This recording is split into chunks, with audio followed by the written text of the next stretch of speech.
सदाशिवसमारम्भाम् ज्ञानसम्बन्धाचार्यमध्यमाम् अस्मदाचार्यपर्यन्ताम् वन्दे गुरुपरम्पराम्.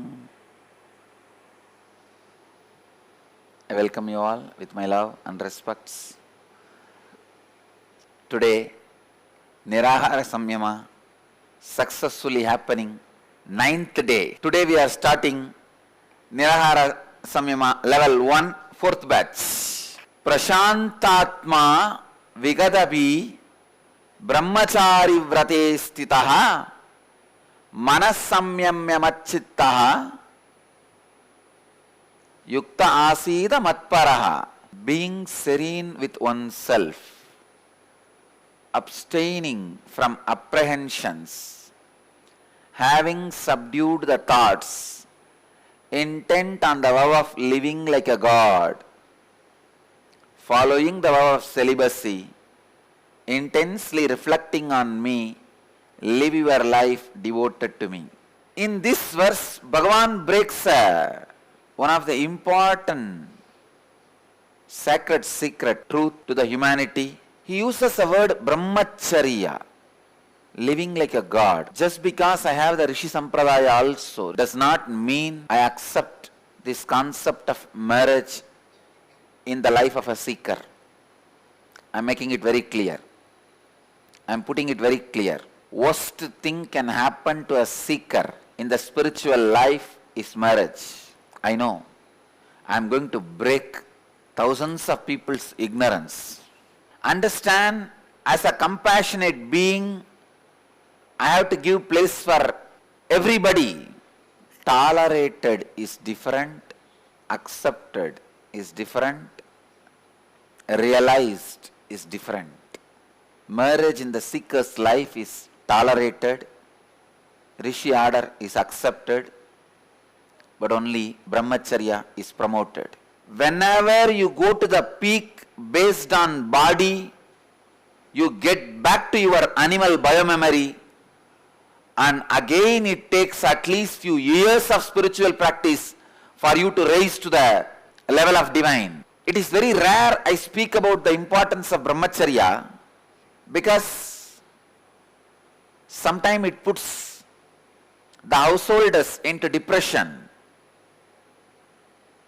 But just because they fall into depression, I cannot be hiding the sacred truths for quite a long time. No.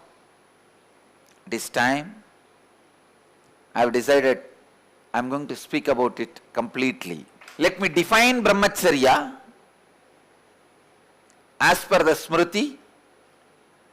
Karmana manacha vacha sarvavastu sarvada sarvatra maithunatyago brahmacharyam prachakshate. Brahmacharya is defined as abstinence from sexual intercourse in thought, word and deed in all conditions and places and times.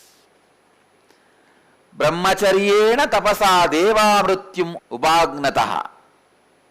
This is the Atharva Veda's definition. The gods are said to have conquered death by brahmacharya. Tantra speaks about brahmacharya, understand. I will give you some more references. Jnana Shankalini Tantra. Na tapas tapa iti ahuhu brahmacharyam tapottamam urdvaretha bhavet yastu sadevo natu manushaha. The true tapas is brahmacharya, and he who practices it uninterruptedly is divine, not human. Now let me come to the practical side of it. Understand? Already 1/3 of your life is gone in search of food, 1/3 has gone in sleep. In the remaining 1/3 till 25, too busy with education. After 65, body and mind won't be useful to do anything. Then between 25 and 65, that 40 years, If you get married also, gone. Seeking is building the new consciousness for you to take a jump. It is like a building an airport. How? An airport, runway is necessary for an aircraft to take off. Brahmacharya body is necessary for you to take off into enlightenment, into the planes of consciousness, into the space of consciousness. One of the main reasons Hinduism stopped being the tradition of living stream as a head of the oldest Hindu monastery, as the representative of the Hindu tradition, I am making this statement as self-introspection and self-criticism. It is very, very, very unfortunate that Hindu tradition is not remaining as a living stream of enlightened beings. I can say there are enlightened beings, there are few incarnations, but unfortunately Hinduism lost the streams of living masters, the streams which guarantees the production of living master. The organization or sanghas which guarantees at least few hundred living masters are continuously available from that source to the planet Earth. I can guarantee you, in Tibetan Buddhist tradition, at any given point 1000 living masters are there, enlightened masters. I can guarantee you, Japanese Zen tradition, at any given time 100 living masters are there minimum. I cannot guarantee you. In Hinduism, there is any organization which can guarantee minimum 100 living masters at any given time. One or two organizations have produced one or two masters. One or two masters have produced one or two organizations. That's all. The poverty in Hinduism is because the lack of the concept of brahmacharya into the Hindu spiritual tradition. They will ask, oh, can't householders get enlightened? Naturally, all masters have to say, yes, they can. Why? Because otherwise these guys will get depressed and will not even do the little spiritual practice they are doing. Then immediately they settle down, yes, yes, yes. Householders also can get enlightened. Oh, my son, please get married.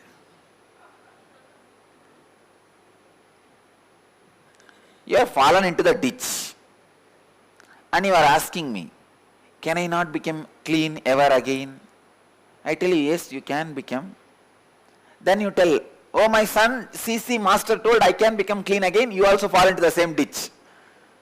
Let both of us be clean after some years. In the modern day, marriage has become a failure system. You don't need a separate hell other than marriage.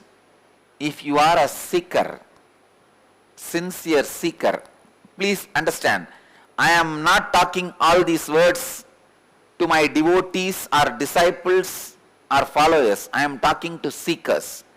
There are some still act as if they are my devotees and disciples, are not seekers. There are millions who are not my disciples or devotees but are seekers. This whole satsang I dedicated to seekers. If you are a seeker, no other way other than sannyasa and brahmacharya. In Vedic tradition, even marriage is used to reach the brahmacharya. If you are married, 1 year is more than enough to experience the smell of sweating and move out. If you are a seeker, no other way, no other method, no other lifestyle exists other than brahmacharya for achieving enlightenment. If you do not have the goal of enlightenment in your life, then you do what you want, but don't promote that as a right lifestyle. The untouched beings are the best flowers to be offered at the feet of God. I tell you, if you are completely devoted, how will you feel comfortable? I know I am throwing bomb into many families, but I have to tell some of the spiritual truths. If I hide, I will also allow the poverty of Hinduism. Unless lakhs of sannyasis are created, thousands of enlightened will not be created. Unless thousands of enlightened doesn't happen, hundreds of incarnations won't flower. Unless hundreds of incarnations flower, one or two avataris don't flower. It is the number of people who try that decides number of people win. It is so practical. I am really strong about this necessity for brahmacharya, celibacy, for seeker to get enlightened. The most practical spiritual instruction I can give is brahmacharya. Takes away millions of sufferings. And not only that, even your consciousness. See, the more and more you feel you are married, you are committed to somebody, it is like a continuously cutting the wings of a bird. The more the bird grows, every 3 months, every 2 months, you cut the wings. You just clip the feathers. Will the bird be able to fly ever? It is clipping the feathers. Clipping the feathers is the most unfortunate thing can happen to a bird. Marriage is the most unfortunate thing can happen to a seeker. Seeker does not belong to human species.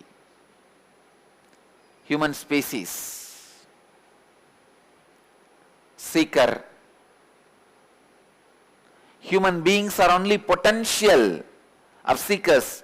Seeker is reality started happening from the potentiality called human beings. And master is the realized of the potentiality of human beings. Most violent, most aggressive act your body can commit is sexual intercourse. It is not that every time you commit that act only the lust engrams are awakened, because it is so aggressive act. Your fear, greed, anger, hunger, thirst, laziness, all patterns are brought back to life intensely. It takes at least years for you to get back to the subdued states of patterns. I can clearly prioritize the levels of brahmacharya. Neither having a word, thought, or deed, or imagination, or idea of sexual intercourse in your waking state, dream state, and deep sleep state. Physically not having any intercourse or masturbation, but having wet dreams. If this is your level now, you can be trained through the proper tapas and the meditation process, kriyas. Physically not having intercourse with the other body, but still suffering with the habit of masturbation. Again, you can transcend transcend and transform this habit through the proper kriyas and meditation. What do you call as so-called regular physical sexual life? Even when your body says enough, your mind is not saying enough. So taking tablets like Viagra and some medicines to instigate your body and agitate your body into the physical action. These are the worst things you can commit to your own consciousness. For a seeker, I always insist, encourage, inspire celibacy, brahmacharya as the lifestyle. When you can't live that life, when you don't have confidence and courage, then I give you all right, compromised, do what can be done. But the compromised instruction is not promoted instruction. It is tolerated. Sometimes just accepted. I do not want tolerated trend to become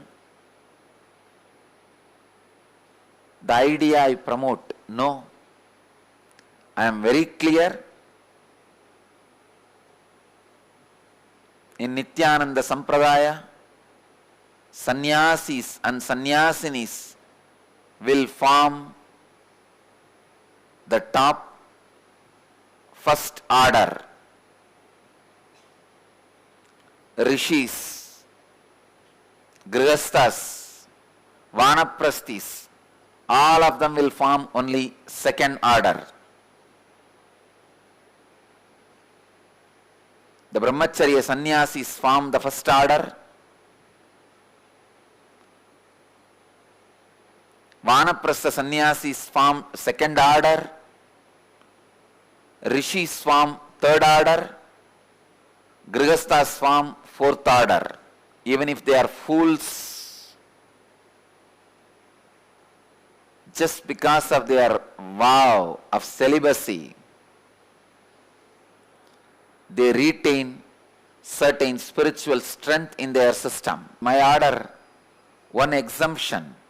There are many rishis who have literally become brahmacharis.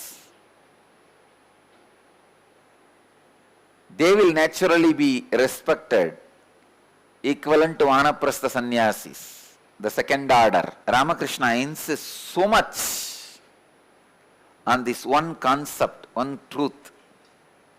He goes to the extreme. A failed sannyasi is 1,000 times greater than a successful grihastha. Even if somebody takes sannyas and fails in the vow,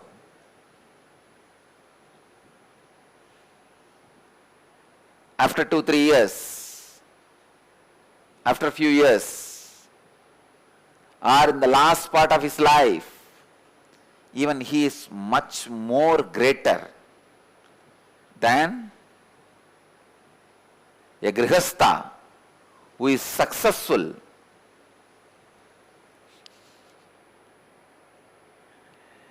Living his whole life doing spiritual practices. Because the very plane both of them think becomes different. If you are a seeker, you are considering whether to get married or not.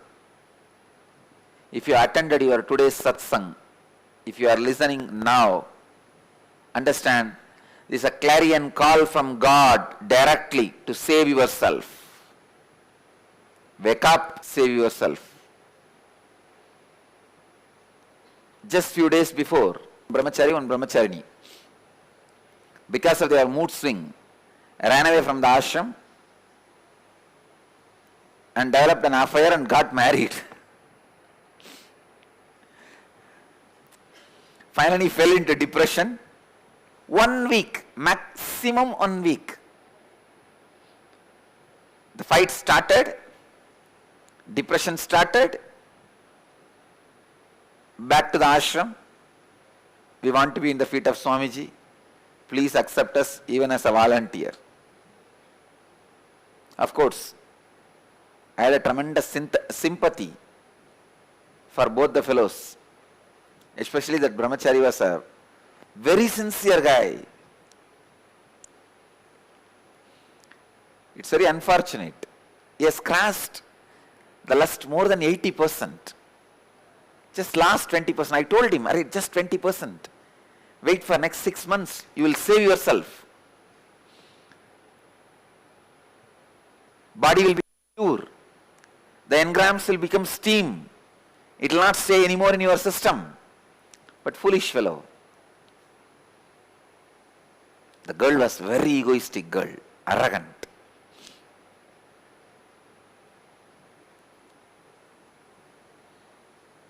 Now, finally, when I see them suffering in the worst depression, crying every day to our brahmacharis, I said, all right, allow them in the ashram, what to do? But one good thing is happening. They become a living example for anybody who has little fantasies. Anybody who has little fantasy, all their fantasy disappears the moment they see this couple. I am not teaching you something life negative. I am not putting negative ideas into you. Understand, I am telling you straight facts. I challenge, including Shiva and Parvati, Radha and Krishna, Ramakrishna and Sharada Devi, can any one of them equate their practical, happy, blissful, joyful life to any one of my fallen sannyasi? Understand the extent I am going. Even my fallen sannyasi is much more happy than Mahadeva and Parvati, then Radha and Krishna, then Sharada Devi and Ramakrishna. Even both of you are enlightened. If you have two bodies, there is always conflict. You may feel, no, how can Swamiji compare with Mahadeva and Parvati? I am not comparing the enlightenment of Mahadeva and Parvati with the enlightenment of my fallen sannyasi. No. I am not comparing the extraordinary powers and capabilities of Mahadeva and Parvati to my fallen sannyasi. No. But I am comparing the practical, peaceful lifestyle where he does not need to come back in time to his bed, where he does not need to bother continuously that he has to think for somebody else also, where he or she cannot make any decision without informing or consulting.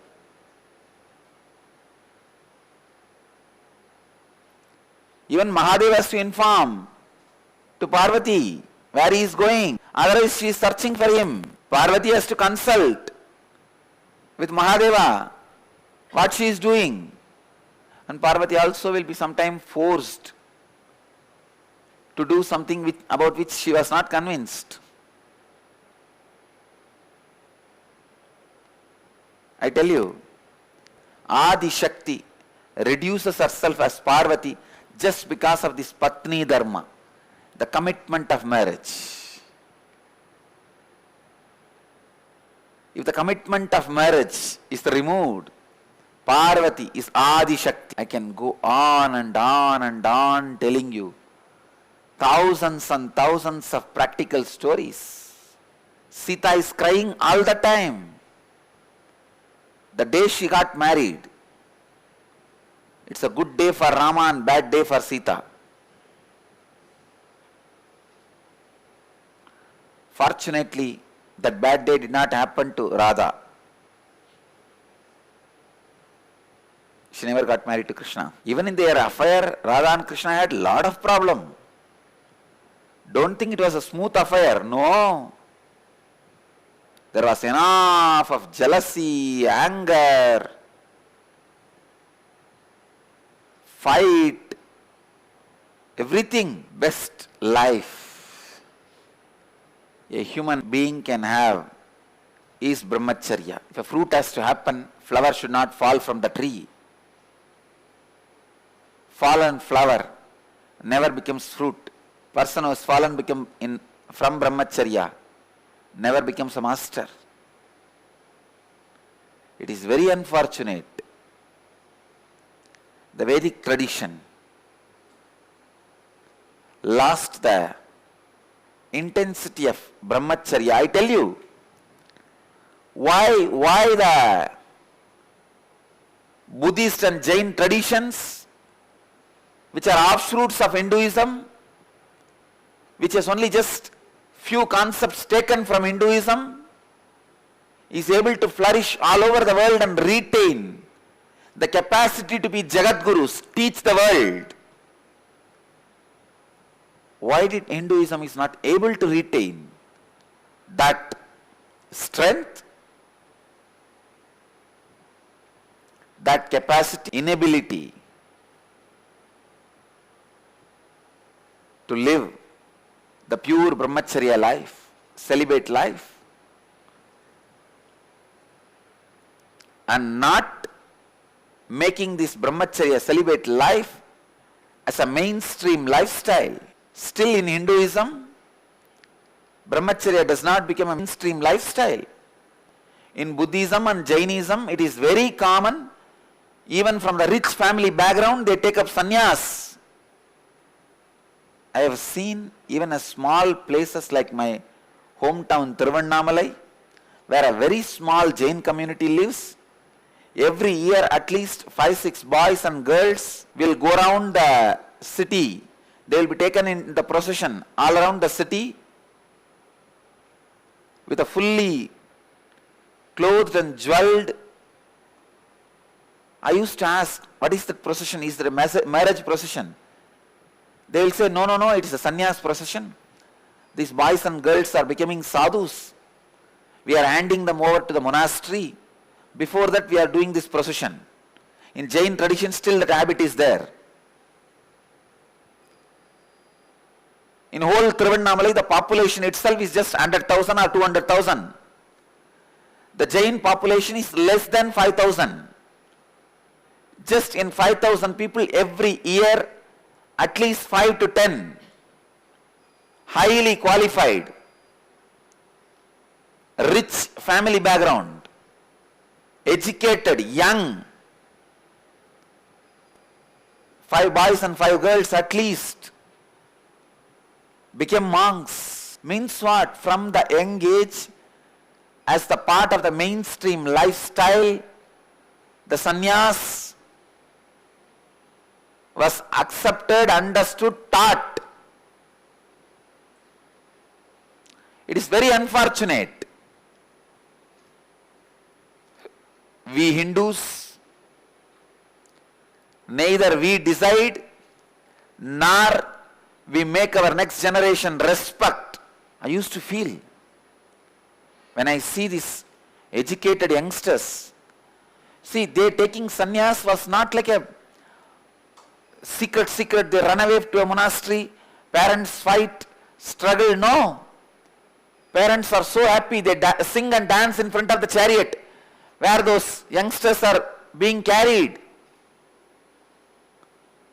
They take the kids, they take the youth who are going to take the sannyas all over the city, celebrate, tell the whole world, he is becoming sannyasi, she is becoming a monk, she is becoming sadhvi, he is becoming sadhu. After a procession, they hand over the kids in the temple and the rituals take place. They become sadhu and sadhvi. First thing, from educated, the middle class families, nobody becomes sadhu. If you just walk around Tiruvannamalai, 99% of sadhus are uneducated. Just become sadhu instead of becoming beggars. And remaining 1% sadhus are from middle class, that also family did not accept they becoming sadhus, like my sannyasis. Ran away from the house. Still parents are resisting. Soon, very soon, I take this as a vow, keeping Kala Bhairava as witness. I'll see to it. Parents take their young sons and daughters in procession to hand over them to the Dhyanapeetham as a sannyasis and sannyasinis.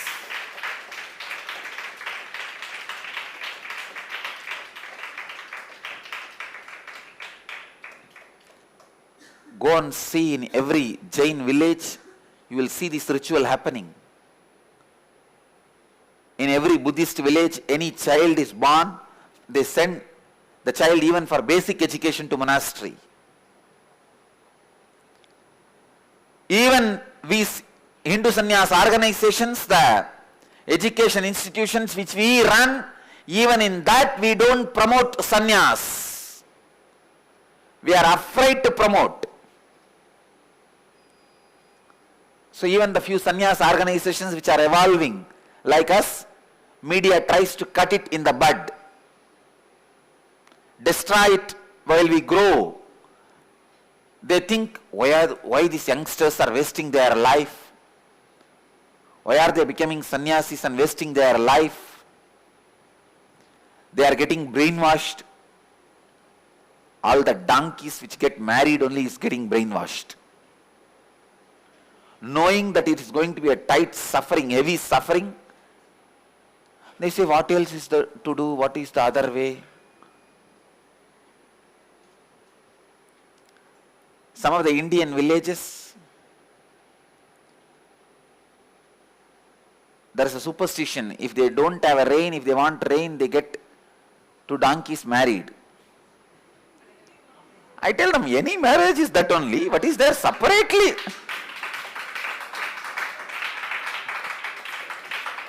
Why will you want separately try to get some? Hey India, listen here. Hey, oh Hindus, listen here. If you want to get back to the glorious seat of Jagat Guru, world teacher, you have only one option. Make monastic lifestyle as a mainstream lifestyle. Let every village have its own monastery, like Tibetan Buddhists, Japanese Zen Buddhists, and Hindu Jains, Indian Jains. You are not going to get back to the seat of Jagat Guru unless you create the brains soaked in the Tejas. Tejas is the transformed sex energy, lust energy. Only when the brains are soaked into the Tejas, you create gurus, Jagat Gurus. It is time the next generation of Indians, Hindus think not just about your career, that foolish IT job, and a house and car and 2 kids. No. At least few crore people should think sannyas as a mainstream lifestyle. Let all the Hindu education institutions, schools, colleges, make the next generation kids understand about sannyas. Even after being so much abused, I don't feel shy because I know I am a sannyasi.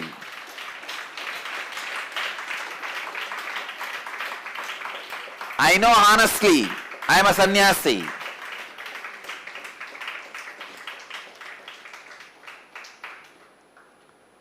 It is time next generation takes up this life intensely.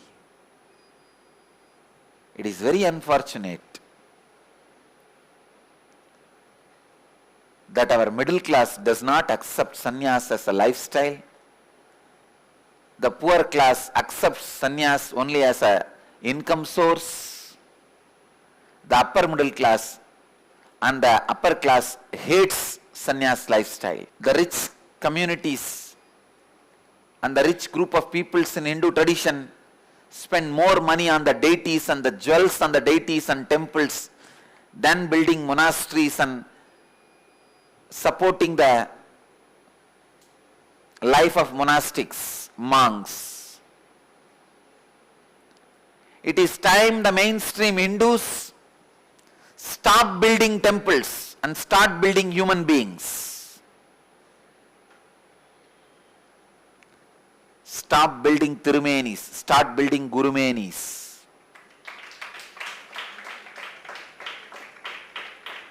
Too much of money, time and energy and importance is given just to the deities and temples and rituals. It is time we move towards building human beings. I am going to speak on this concept of celibacy from different dimension. How it helps personally for your enlightenment, how it helps personally for your happy, peaceful life, free life, how it helps socially, how it helps culturally, how it helps to build the nation, and finally how it helps to the whole world, for the whole humanity. Many married people come and ask me, Swamiji, you speak so much about sannyas and brahmacharya. Please give us sannyas, give us brahmacharya. I say no, because I don't trust you. After 2 years you will tell, I brainwashed you and broke your family. That is why I don't give. Otherwise, nothing like sannyas, nothing like brahmacharya for spiritual seekers. O humanity, for the sake of your personal peace and enlightenment, take up sannyas. If you continue to produce more and more, planet Earth cannot bear anymore. Save the planet Earth by saving yourself. O seekers, become brahmacharin to get enlightened. O monks, live as brahmacharin to achieve the ultimate purity. One living sannyasi can create and help thousands of spiritual seekers. Sannyasis are fruits of this country's spiritual aspiration. They are the fruits of this country's spiritual aspiration. O Hindu youngsters, take up sannyas to save your spiritual tradition and India, the country. Sannyas and brahmacharya, the one and the most important spiritual path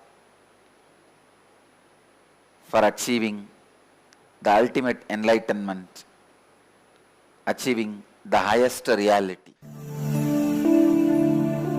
We have an email from one of the Inner Awakening graduates, Rajiv Ramnath from Seattle. He is writing, I wanted to share this unexpected development with me that happened yesterday with Swamiji.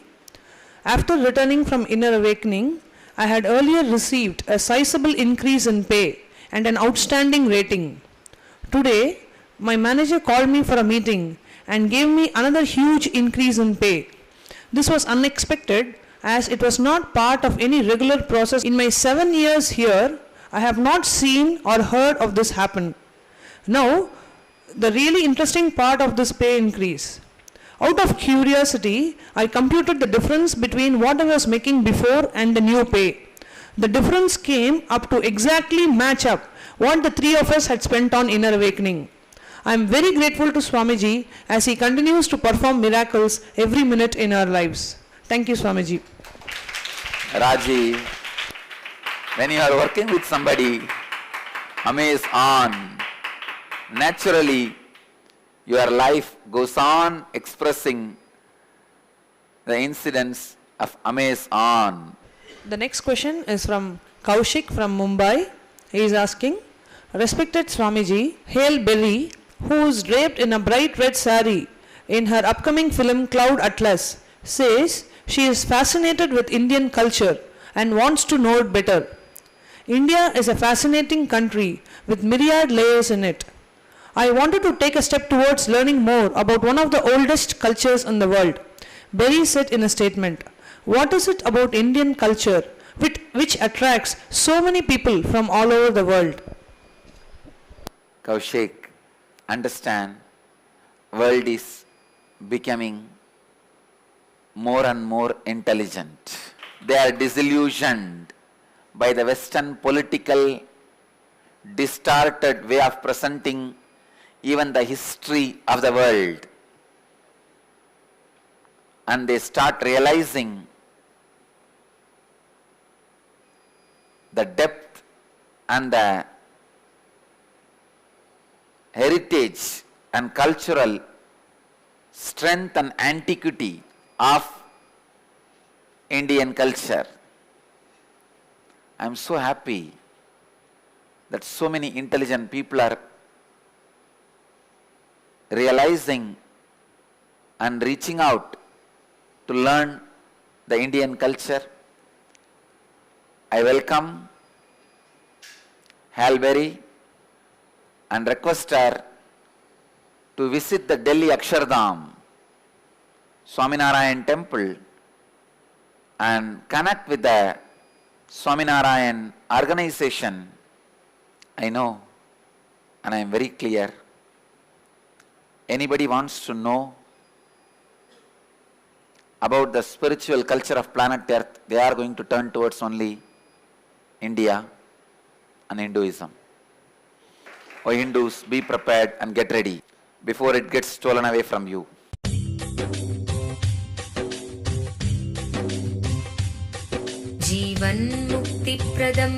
Paramahamsa Nityananda, a rare living incarnation, is named among the world's 100 most spiritually influential personalities today.